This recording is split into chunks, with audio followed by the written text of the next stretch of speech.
Episode 96, Melissa Plays with Phones. Melissa stood nervously in front of Debbie. The previous night, Janice and the others had stayed outside the hospital ward until 1 o'clock in the morning, before Janice had found a nearby hotel for Rita and the other band members. But Melissa hadn't dared to leave Debbie's side in case Justin appeared, as he would be furious if she wasn't there to take care of her. She had been extremely scared. She never would have thought that Debbie knew Justin Ambrose so well. She was so nervous that her palms started to sweat profusely again as she recalled the excessive things that she had done to Debbie back in New York. She was afraid that she would complain to Justin. "Debbie, are you still awake?" Debbie looked at her with an awkward smile. The person lying in front of her was not just Debbie, but someone who knew Justin well. How could she not be scared? Debbie realized that Melissa had never spoken to her in such a soft voice before. Thinking about how she had framed her the previous evening, she was confused and angry. "I'm sorry, Debbie. I was in the wrong yesterday. Please forgive me. I know when I do something wrong and I won't do it again," Melissa said. But Debbie's angry gaze scared her so much that she kneeled on the ground. Debbie was stunned. She never thought that Melissa would kneel in front of her one day. Then she remembered that Justin had said he would beat up anyone who bullied her. Did Justin slap you in the face? Only then did she notice that Melissa's face was swollen. There were still bruises on the corner of her mouth. Melissa used her hand to cover up the bruises, and tears started flowing down her cheeks. She looked at her, nodded slightly, and muttered, "Not only my face, but..." As she stood up, she turned around and slowly pulled down her pants. At first, Debbie didn't know what she was going to do. But when she saw her purplish-red buttocks, she was so frightened that she closed her eyes. It was too horrible to look at. Melissa pulled up her pants, looked at her, and said, "My boyfriend, Charlie Mason, doesn't want me anymore. I've already been punished enough. Please forgive me?" "All right, I'll forgive you," Debbie whispered. She already looked miserable, and Debbie wasn't the kind of person to hurt others. "Thank you, Debbie, thank you," Melissa said as her tears turned into smiles. She kept bowing and thanking her. "You don't have to be so formal with me," Debbie said with a faint smile. "How are your injuries? Did you let the doctor see them?" "It's fine, don't worry about me. You're the most important thing right now. Do you want a drink of water? Do you feel hot? How about I buy you a couple of buns to eat?" Melissa treated her well due to her connection with Justin. "Don't fuss over me. I'm okay now. Just sit down. I don't need you to take care of me," she said as she realized that Melissa was being quite cute. "All right, thank you." Melissa was tired after a sleepless night. She leaned against the windowsill and fell asleep. Debbie picked up her phone, found Alex's number, and called him. She missed him. Right now, she wanted to hear his voice. Beep, beep. The sound of a busy signal came over the phone. The previous night back in New York, Susan was the only one who had not been drunk. She had called a few classmates, and then she had sent Alex and the others back to their dorm. At that moment, 4 people from his dorm were still lying on their beds snoring. Alex's phone was in his pocket, but he couldn't feel it vibrating. "Hello, the user you have dialed is temporarily unable to answer the phone," a digital voice said. Debbie felt slightly disappointed. When she needed him the most, she couldn't reach him. "Maybe he's busy?" she thought as she put her phone down on the cabinet beside her. A nurse appeared to check on Debbie's condition. "You're recovering very well. There aren't any symptoms. You'll be able to go home and rest after a week," the nurse said with a smile after checking her over. "Great." Melissa looked at her and nodded with a smile. The nurse gave Debbie some water to drink and reminded her, "Right now you're still receiving antibiotics, glucose, etc. You may be feeling more tired than usual. Don't worry, as that's a normal reaction to your treatment. You should get plenty of rest and switch off your phone. That way it'll be quieter when you sleep." "Don't worry, I'll take good care of her," Melissa reassured the nurse. After saying that, the nurse picked up the report and record book and left.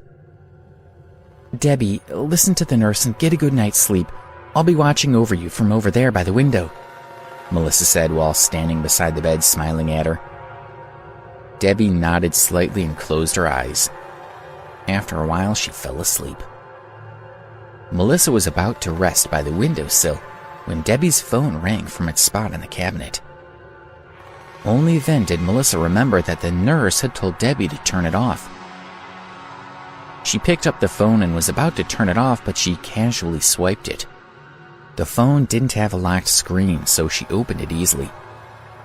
When she saw the call log, she found that Debbie had just called Alex, but she hadn't been able to get through.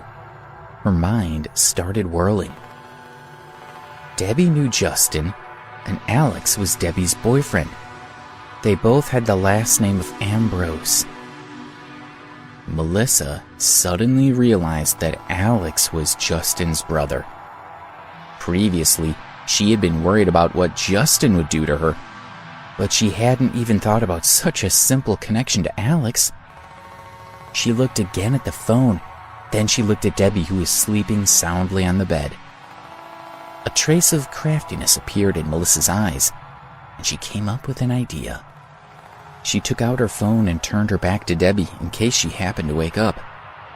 Then, she started doing something with the two phones. Alex woke up in a daze. As usual, he picked up his phone and checked the time. It was already 9:30 in the morning, and his head was still dizzy. With another glance, he saw that there were 4 missed calls. He opened them and saw that Debbie and Justin had called.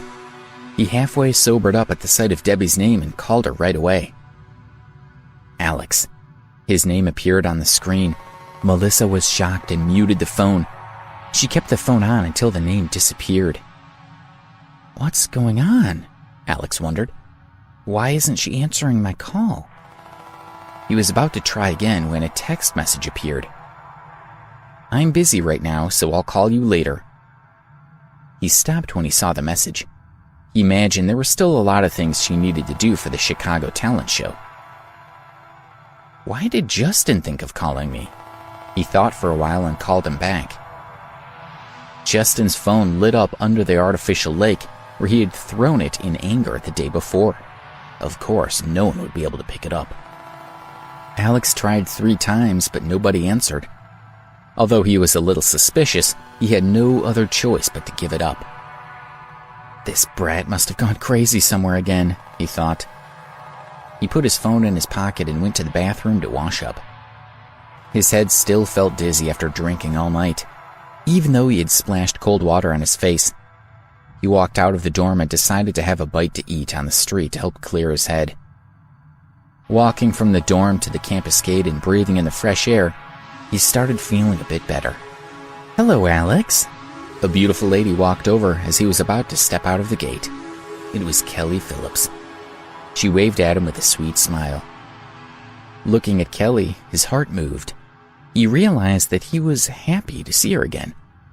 This was not a good sign. He subconsciously reminded himself to keep his distance from her. She walked toward him and smiled. Hello. He greeted her distantly with a slight nod and continued to walk, which made her feel a bit embarrassed. Alex, she called after him, but he didn't even turn his head. She sighed softly, took 2 steps forward and followed behind him. Wait for me. She increased her pace to keep up with him. She looked at him and tried to get closer. She asked, Have you eaten? What are you planning to do? No, let's eat, he said, but he didn't even look at her as he walked forward. Why is he so cold, really, she thought. But she was happy that at least he had agreed. However, with her intelligence, she could see that he was intentionally staying distant from her. Why did he want to do that? Because he had already sensed that if she continued to interact with him, she might fall in love with him. Her eyes flashed and she thought, You want to keep your distance from me, but I won't let you. How have you been these past few days? She asked. All right, he mumbled. I ate pasta last night. What did you eat for dinner? She bantered. I went out for dinner," he mumbled again. "I haven't seen you with your girlfriend. Is there a problem?" she casually asked. He stopped walking and looked at her speechlessly. Kelly, who had been smiling happily as she trotted along, felt embarrassed when she saw him stop and stare at her. Her lips trembled, and her smile gradually turned awkward. Alex shook his head helplessly and continued walking forward. "What? Why are you glaring at me like that? What are you planning to do?" she wondered. He doesn't know how to respect beautiful women at all, she thought. She felt a pang in her stomach and quickly followed after him. If she took the initiative to talk to him, he would ignore her. "Alex, I was wrong, all right? Please be nice and speak to me, okay?" she begged pitifully, but he remained indifferent. They had just walked out of the gates. A Cadillac CCT6 was parked right outside. The car had a bottle of mineral water on the roof, and a man of about 30 years of age was leaning out the window. He had often come to Preston University to fish for girls. Just at that university alone, he had already spent over $100,000. As he was playing with his phone and waiting for a potential pickup, he saw a beautiful girl coming out of the gate. His eyes lit up. She was too perfect. She was just like a model. For a girl like that, he would be willing to spend any amount of money. Seeing that she was walking in his direction, the man opened the door and got out of the car.